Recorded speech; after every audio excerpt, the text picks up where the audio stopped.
ಅಲೈಂಗಿಕ ರೀತಿಯ ಸಂತಾನೋತ್ಪತ್ತಿಯ ವಿಧಗಳು ಯಾವುವು ಅಂತ ನೋಡೋಣ.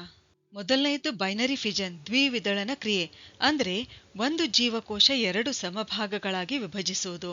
ಇದಕ್ಕೆ ಉದಾಹರಣೆ ಅಮೀಬಾ. ಎರಡನೇದು ಮಲ್ಟಿಪಲ್ ಫಿಜನ್, ಬಹುವಿದಳನ ಕ್ರಿಯೆ. ಅಂದ್ರೆ ಒಂದು ಜೀವಕೋಶ ಅನೇಕ ಬಾರಿ ವಿಭಜಿಸುವುದು. ಇದಕ್ಕೆ ಉದಾಹರಣೆ ಪ್ಲಾಸ್ಮೋಡಿಯಂ. ಮೂರನೇದು ಫ್ರಾಗ್ಮೆಂಟೇಶನ್, ತುಂಡರಿಕೆ.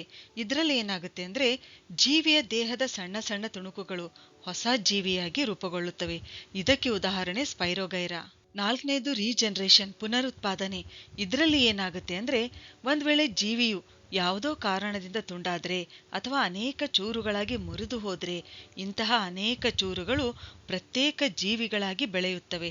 ಉದಾಹರಣೆಗೆ ಪ್ಲಾನೇರಿಯಾ, ಇದನ್ನು ಅನೇಕ ಚೂರುಗಳಾಗಿ ತುಂಡರಿಸಬಹುದು ಮತ್ತು ಪ್ರತಿ ಚೂರು ಒಂದು ಸಂಪೂರ್ಣ ಜೀವಿಯಾಗಿ ಬೆಳೆಯುತ್ತದೆ.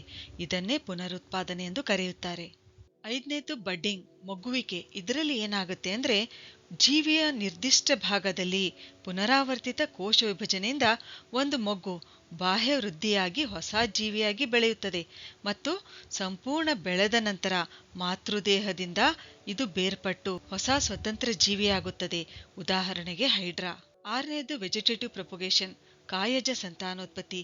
ಇದರಲ್ಲಿ ಏನಾಗುತ್ತೆ ಸಸ್ಯದ ಬೇರು, ಕಾಂಡ, ಎಲೆಗಳಂತ ಭಾಗಗಳು ಏನಾಗುತ್ತವೆ ಹೊಸ ಸಸ್ಯಗಳಾಗಿ ಬೆಳೆಯುತ್ತವೆ.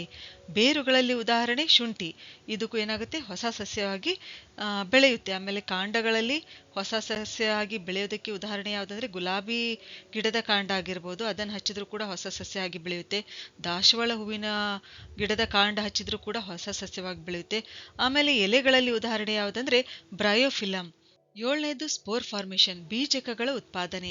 ಇದರಲ್ಲಿ ಏನಾಗುತ್ತೆ ಜೀವಿಗಳಲ್ಲಿ ಬೀಜಕಗಳ ಉತ್ಪಾದನೆಯಿಂದ ನಡೀತಕ್ಕಂಥ ಸಂತಾನೋತ್ಪತ್ತಿ ಕ್ರಿಯೆ ಇದು. ಇದಕ್ಕೆ ಉದಾಹರಣೆ ರೈಸೋಪಸ್. ನೀವು ಬ್ರೆಡ್ ಮೇಲೆ, ಚಪಾತಿ, ರೊಟ್ಟಿ ಮೇಲೆ ಇದನ್ನ ಬೆಳೆದಿರ್ತಕ್ಕಂಥದ್ದನ್ನ ನೀವು ನೋಡಬಹುದು. ಸರಿ, ಹಾಗಾದ್ರೆ ಮುಂದಿನ ವಿಡಿಯೋದಲ್ಲಿ ಮತ್ತೊಂದು ವಿಜ್ಞಾನ ವಿಷಯದೊಂದಿಗೆ ಭೇಟಿಯಾಗೋಣ.